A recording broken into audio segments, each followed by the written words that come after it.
வணக்கம் தொழிகளே, இன்றைக்கி நம்ம சேனலில் ஓட்ஸ் ஸ்மூதி எப்படி பண்ணுறது அப்படிங்கிறத பார்க்க போகிறோம். ஏற்கனவே நம்ம ஓட்ஸை வச்சு பல ரெசிபீஸ் போட்டிருக்கோம், அதெல்லாம் செக் பண்ணிக்கோங்க. ஓட்ஸில் ஏராளமான ஊட்டச்சத்துக்கள் இருக்குது. என்னென்னா தயமின், துத்தநாகம், மெக்னீஷியம், இரும்புச்சத்து, மேக்னீஸு, பாஸ்பரஸ், செலீனியம் போன்ற மினரல் சத்துக்கள் அதிகமாக காணப்படுது. ஒரு கப் ஓட்ஸ் எடுத்தாலே நம்ம உடம்புக்கு தேவையான நார்ச்சத்து, அத்தியாவசியமான கொழுப்பு அமிலங்கள், விட்டமின் இ மற்றும் புரதங்கள் கிடைச்சிரும். இதை நம்ம டெய்லி எடுத்துக்கும் போது நோய் எதிர்ப்பு சக்தியை அதிகப்படுத்துது. அதே மாதிரி இரத்தத்தில் சர்க்கரையின் அளவை கட்டுப்படுத்துது, இதய ஆரோக்கியத்தை மேம்படுத்துது, ஜீரண மண்டலத்திற்கு சிறந்த மருந்தாக இது காணப்படுது. அதே மாதிரி புற்றுநோய் பாதிப்பை குறைக்குது, மன அழுத்தம், ஹைப்பர் டென்ஷனை கம்மி பண்ணி நம்மளை புத்துணர்வாக வைத்துக்கொள்ளுது. இப்படி ஏகப்பட்ட மருத்துவ குணங்கள் நிறைந்த இந்த ஓட்ஸை நம்ம இட்லி, தோசை, சப்பாத்தி இதுக்கு பதிலாக ஏதாவது ஒரு நாளைக்கு இதை உணவாக எடுத்துக்கிட்டிங்க அப்படின்னா ரொம்பவே பயனுள்ளதாக இருக்கும். இப்போது இந்த ஸ்மூதி எப்படி பண்ணுறது அப்படிங்கிறத பார்க்கலாம். ஒரு மிக்சி ஜாரில் 30 கிராம் அளவுக்கு நம்ம ஓட்ஸ் போட்டுக்கலாம்.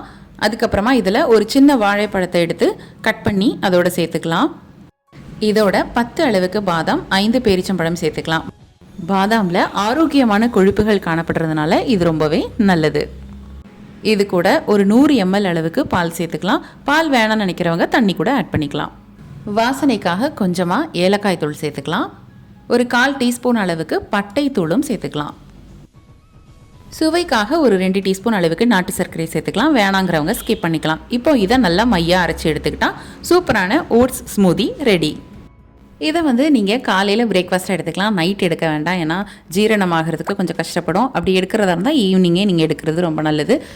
முக்கியமாக இந்த உணவு டயபெட்டிஸ் பேஷண்ட்டுக்கு ரொம்பவே ஹெல்ப் பண்ணும். அதே மாதிரி சின்ன குழந்தைங்க ஒபிசிட்டியாக கஷ்டப்பட்டாங்க அப்படின்னா கண்டிப்பாக நீங்கள் இதை கொடுக்கலாம். நல்ல வெயிட் லாஸ் ஆகும். அதே மாதிரி அவங்களுக்கு வயிறும் நல்ல ஃபுல்ஃபில்லாக இருக்கும். இது கூட நீங்கள் பூசணி விதை, வெள்ளரி விதை, சூரியகாந்தி விதை இதெல்லாம் ஆட் பண்ணிவிட்டு இதை குடிச்சிட்டிங்க அப்படின்னா ரொம்பவே சூப்பராக இருக்கும்.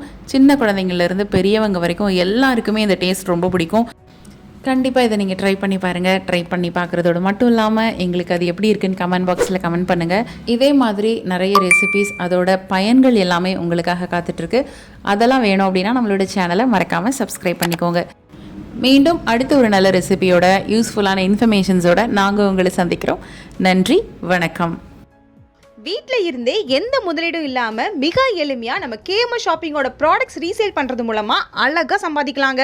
ஒரு பொருள் வாங்கினாலும் ஹோல்சேல் ரேட்டில் கிடைக்கும். Free shipping all over India. அது மட்டும் இல்லை, வேர்ல்டு வைட் ஷிப்பிங் ஃபெசிலிட்டிஸும் இருக்குது. கூடவே ரீசேல் பண்ணுற டெக்னிக்ஸும் சொல்லி கொடுத்து கைட் பண்ணுவாங்க. அப்புறம் என்னங்க, ஸ்க்ரீனில் டிஸ்பிளே ஆகிற 9344527437 அப்படிங்கிற நம்பருக்கு வாட்ஸ்அப் பண்ணுங்க. கூடவே இதை ஸ்க்ரீன்ஷாட் எடுத்து அனுப்புனா வெல்கம் போனஸ் 50 ரூபீஸும் உண்டு. ஸோ மிஸ் பண்ணாமல் நம்பர் நோட் பண்ணிக்கோங்க.